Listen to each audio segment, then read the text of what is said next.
government. I'm not going to call his name now. The office is working because of privacy issue, so that people will not trace where this information is coming. And look at the message he sent to me. He said, "Good morning, Okocha. I hope this message finds you well. How are you doing? I'll be following your updates. Nnamdi refused to drop Biafra agitation. Southeast governors and politicians met with the president. They have discussed time without number that the only option for them to free Nnamdi is for him to drop the Biafra agitation. But the man is proving stubborn, and from all indication, it seems that he's not going to drop the agitation.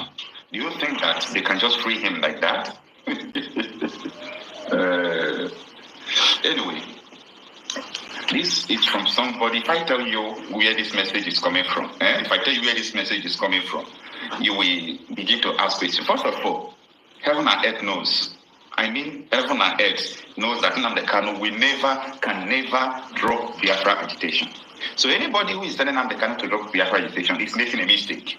Period. That is just, let me be blunt with that. Anybody who wants Nnamdi to drop Biafra agitation, like Asari Tokubo, like other people, I don't want to call names. There are so many people who agitated, like Nnamdi. They arrested them, they gave them paper to sign, drop Biafra agitation, you are free, we don't have business with you. And up to today, those people have never in their life talked about Biafra again.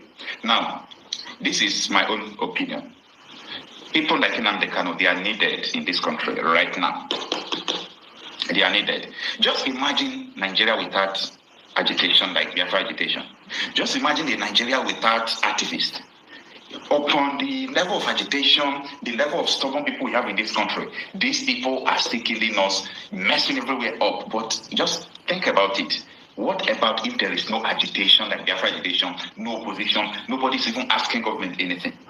These people will kill all their citizens, they'll bury it, and nothing, absolutely nothing is going to happen.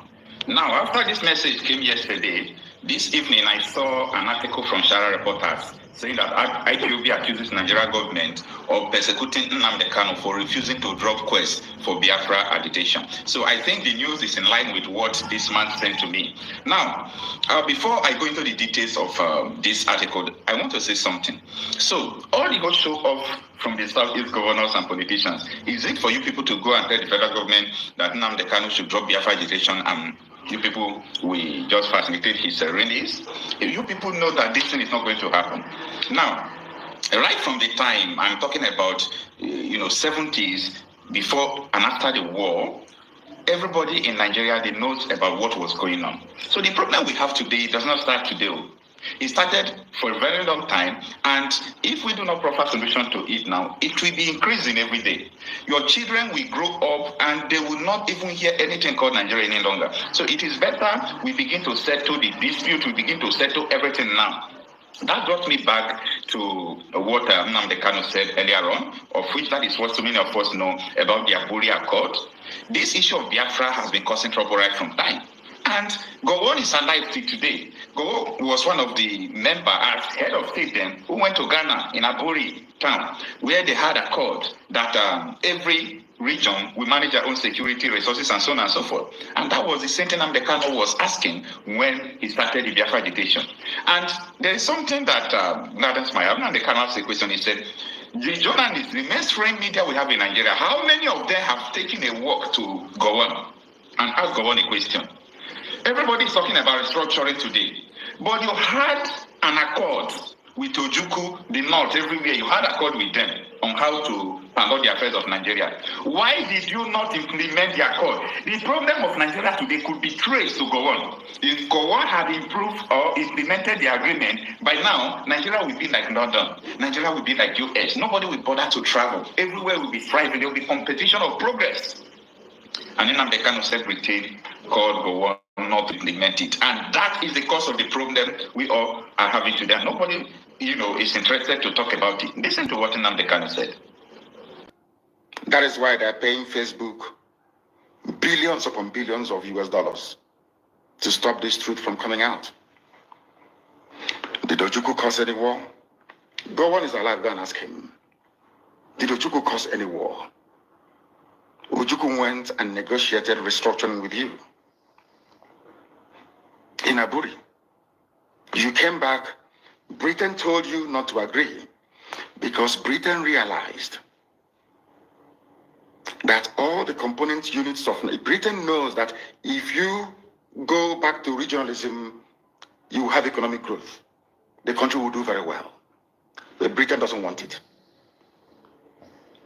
That was why they even instigated the Nzogwu coup, so-called Nzogwu coup, saying they will bring Awolowo to become the head of state. They knew what was going to happen. They wanted to truncate the economic miracle of Dr. Michael. But what I'm telling you are fast. Go and investigate for yourself. In the East, you had the fastest growing economy in the whole world, over 40% every year. In the West, Awolowo was performing his own miracle as well. Even in the North, Ahmadu Bello and Tafawa Balewa were doing very well. You had all those massive industries in the North. You even had Alamajiris that were employed in the North, meaningfully employed, gainfully employed. They were all doing very well. Britain said, no, for us to control these people, we need to impoverish them. Let us introduce this war. There was a coup by Nzogwu. And after that, there was the massacre of, as usual, massacre of our people in the North. Ojukwu said, I have to secure my land and my people. They said, no, let's go to Aburi to discuss it. Ojukwu went to Aburi and agreed, restructuring. That same thing now you're asking for, to tell you how foolish Nigerians are. They're very foolish. That same nonsense you're asking for now was discussed many years ago. Ojukwu sat down in Aburi with Gowon and decided that regionalism was the best way forward, restructuring, going back to who you were, 1963 Constitution, 1960-1963 Constitution. Be on your own and pay tax to the central government, as they have in America, as they have even in Britain. Britain, you have Scotland that is almost independent, Wales, the same thing, everybody is free, but Britain doesn't want the same thing they're enjoying to happen in Nigeria. Why? Ask yourself that question. Anybody telling you about one Nigeria is your enemy. I'll prove it to you now. Ojukwu negotiated devolution, regionalism. The North will be on their own, the West on their own, even Midwest on their own, and then the East on their own. It's the same one Nigeria. On their way to the airport, before they boarded the aircraft, a call came from Lagos, from the British High Commissioner in Lagos to Gowon, telling Gowon not to agree. After having signed the agreement, that same Gowon you're looking at today, God kept me alive so that he can witness the destruction he will bring upon that very zoo called Nigeria. Gowon said no. Do you know all the journalists in Nigeria, none of them have ever gone to Gowon to ask him, why did he say no to Aburi? Aburi was restructuring. None of those agitating for restructuring right now has ever gone to Gowon or gone to Nigeria to say that Ojukwu negotiated restructuring. What happened? They came back and they said no. Ojukwu said, okay, so you want to continue to kill my people all over the place? No. Because of that, I'll declare Biafra. Today, they have brainwashed all of you with the perverse notion and thinking that somehow Ojukwu is responsible for causing a war, when opposite is the case.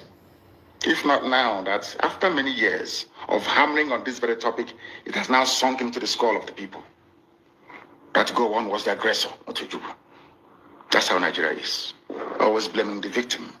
And we lost over 5 million people during that very genocidal war. They killed over 5 million Biafrans. They wanted to wipe us away from the face of this very earth. But we survived it, and we're here today. Those they gave birth to, they have come. And this time with a wrath that you cannot even begin to imagine. And Biafra must come. It must come. Yeah, that is just a short history from Nnamdi Kanu. Now, let us look into what IPOB alleged. The article reads, IPOB accuses Nigerian government of persecuting Nnamdi Kanu for refusing to drop quest for Biafra agitation. Now, the article was written today, 17th of October 2024, and here is the details. The indigenous people of Biafra, IPOB, has accused the Nigerian government of violating court orders and detaining and persecuting its leader, Nnamdi Kanu, because he refused to compromise on his stand to seek the actualization of Biafra. IPOB, in a statement issued on Thursday, said despite court judgment in favor of Kanu, the Nigerian government has continued to detain him. He lamented how Kanu has been detained by the Department of State Service, DSS, since June 2021, when he was arrested in Kenya and extraordinarily redemption to Nigeria. I think the right word to use there when he was kidnapped in Kenya. The IPOB spokesperson said since then, he has been illegally detained in solitary confinement of the lawless DSS facility in Abuja, Nigeria, despite court judgment in favor of Kanu and IPOB. In October 2022, the Nigerian Appeal Court in Abuja discharged and acquitted him, but the lawless government of Nigeria refused to release him. Also, the United Nations Committee on Arbitrary Detention condemned the adoption, extraordinary retention, and illegal detention of Nnamdi Kanu and called for his unconditional release. All these resolutions and court judgments have been disobeyed by the same lawless federal government of Nigeria. Let me stop here. So you can see the statement from IPOB it has a link with what this man just wrote me yesterday. And above all, you remember the news I shared some time ago, how Nigeria was denied not to enter a Human Rights Council of the United Nations. These are the reasons, because United Nations have condemned Nigeria time without number because of the same detention of Nnamdi Kanu. Let me know what you think about this.